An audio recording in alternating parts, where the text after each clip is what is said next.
আসসালামু আলাইকুম, welcome to my channel. আজকে আমি আপনাদের সাথে একটু ভিন্নধর্মী কারি রেসিপি শেয়ার করছি। এটা বাঁধাকপি দিয়ে তৈরি করেছি। আর যারা বাঁধাকপি বা শীতের সবজি খেতে পছন্দ করেন কিন্তু গতানুগতিক ভাবে রান্না করে এখন আর ভালো লাগছে না, তারা চাইলে আমার এই নতুন রেসিপিটি আপনারা ফলো করতে পারেন।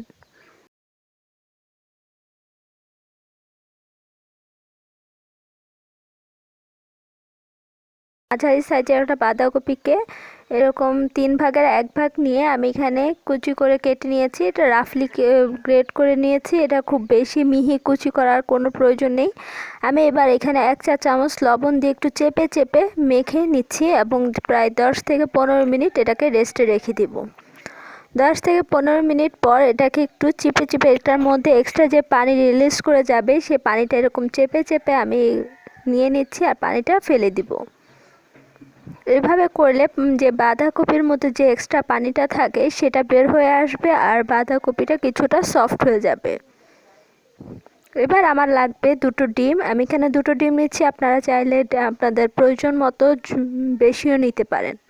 আমি এখানে একটি বড় সাইজের 2টো ডিম নিয়ে নিয়েছি। এবার বাঁধাকপিগুলোর মধ্যে 2টো ডিম দিয়ে দিচ্ছি।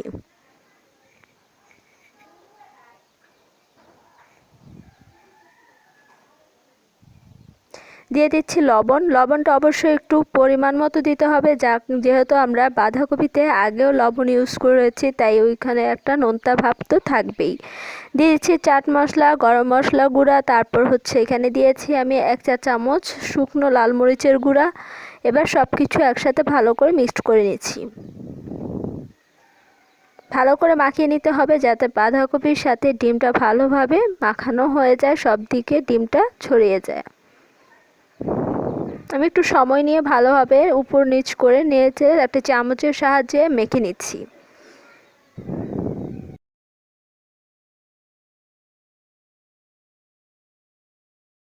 চাইলে একবার হলেও ট্রাই করুন, কারণ এটা সত্যি ভীষণ মজা। আর একদম ভিন্নভাবে আমি এটা তৈরি করেছি। খুব একটা ঝামেলা নেই, তৈরি করা খুবই সহজ। আপনারা একবার হলেও এটা ট্রাই করুন। এই যে আমি একটি কেকের মোল্ডের মধ্যে এটাকে নিয়েছি। কেক মোল্ডটাতে আমি প্রথমে অয়েল ব্রাশ করে নিয়েছি। এবার আমি কেকের মোল্ডের মধ্যে এই বাঁধাকপি আর ডিমের মিশ্রণটি দিয়ে দিয়েছি। আমরা যেভাবে নর্মালি পুডিং স্টিম করি সেভাবে আমি এটাকে ভালোভাবে 30 মিনিট ভাপিয়ে নিয়েছি।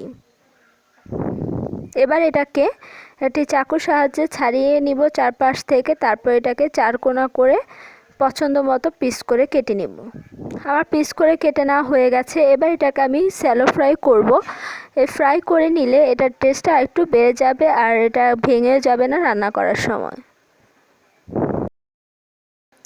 তেলটা ভালোভাবে গরম হয়ে আসলে আমি কেটে রাখা এই ডিমের পিসগুলো ছোট ছোট করে আমি এখানে দিয়ে দিচ্ছি। এটা হালকা একটু ব্রাউন কালার আসলে এটাকে উল্টে পাল্টে ভেজে তুলে নিব।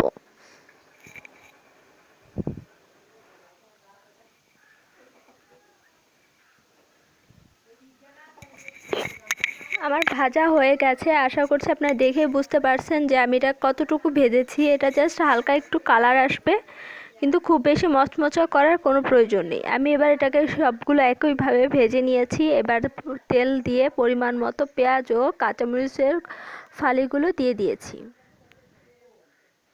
এবার দ্রুত নেড়ে চেড়ে এটাকে একটু হালকা নরম হয়ে আসা পর্যন্ত অপেক্ষা করছি।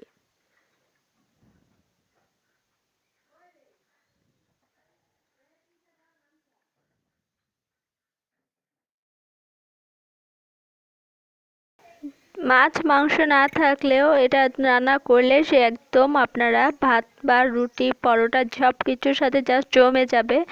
আপনারা একবার হলেও ট্রাই করুন। আমি আশা করছি আপনাদের ভীষণ ভালো লাগবে। আমার চ্যানেলে যদি আপনারা নতুন হয়ে থাকেন প্লিজ আমার চ্যানেলটি সাবস্ক্রাইব করুন। তেলটার মধ্যে এবার আমি আদা ও রসুন বাটা দিয়ে দিয়েছি। এখানে রসুনের পরিমাণটা একটু বেশি আছে, তার হাফ আমি এখানে 1 টেবিল চামচ রসুন বাটা ও 1 চা চামচ আদা বাটা দিয়ে দিয়েছি। এবার দিয়ে দিয়েছি হাফ চা চামচ পরিমাণ হলুদ গুঁড়ো, 1 চা চামচ পরিমাণ শুকনো মরিচের গুঁড়া, দিয়ে দিয়েছি ধনিয়া ও জিরা গুঁড়া 1 চা চামচ করে। এবার এটাকে ভালোভাবে মিক্সড করে নিয়েছি। দিয়ে দিচ্ছি স্বাদ মতো লবণ। এবার এটাকে ভালোভাবে ফ্রাই করে নিচ্ছি যাতে করে মশলার যে ভাবটা আছে যে সেটা যাতে চলে যায় এবং একটা সুন্দর স্মেল যাতে চলে আসে। আর একটু এখানে আপনার চাইলে গরম মশলা গুঁড়াও ইউজ করতে পারেন। আমি এখানে 2টো দারচিনি এবং 1 টুকরো এলাচ ইউজ করেছি, এতে করে খুব সুন্দর একটা স্মেল অ্যাড হবে। দিয়ে দিয়েছিলাম আমি 2 টেবিল চামচ পরিমাণ টমেটো সস। আপনাদের কাছে পিওর টমেটো থাকলেও আপনারা ইউজ করতে পারেন অথবা টমেটো পিউরি ইউজ করতে পারেন। আমি এবার সেই ভেজে রাখা ডিমের পিসগুলো দিয়ে ভালো করে একটু নাড়াচাড়া করে এবার পরিমাণ মতো পানি দিয়ে দিয়েছি। এটা একটা গ্রেভির কাজ করবে, সাথে মশলাটা যাতে করে ডিমের এই বড়ার ভিতরে ঢুকতে পারে সেটা ভালোভাবে হয়ে যাবে এবং মশলাটা খুব ভালোভাবে কষানো হয়ে যাবে। এই পর্যায়ে আমি ঢেকে দিয়েছি যাতে করে পানিটা ভালোভাবে শুকিয়ে আসে এবং আমার কারিটা ভালোভাবে কুক হয়ে যায়। আর যদিও এটাকে আমি ভাপানোর পরে আবার একটু ফ্রাই করে নিয়েছি, তাই কাঁচা থাকার কোনো সম্ভাবনা নাই। আপনারা এই গ্রেভিটা আপনাদের পছন্দ মতো রাখতে পারেন। আপনারা যদি একটু বেশি গ্রেভি খেতে পছন্দ করেন তাহলে এই পর্যায়ে নামিয়ে ফেলতে পারেন ধনেপাতা দিয়ে। আমি আর একটু শুকিয়ে নেব। এই পর্যায়ে আমি কিছুটা গরম মশলা গুঁড়ো ইউজ করেছি, এতে করে সুন্দর একটা ফ্লেভার আসবে।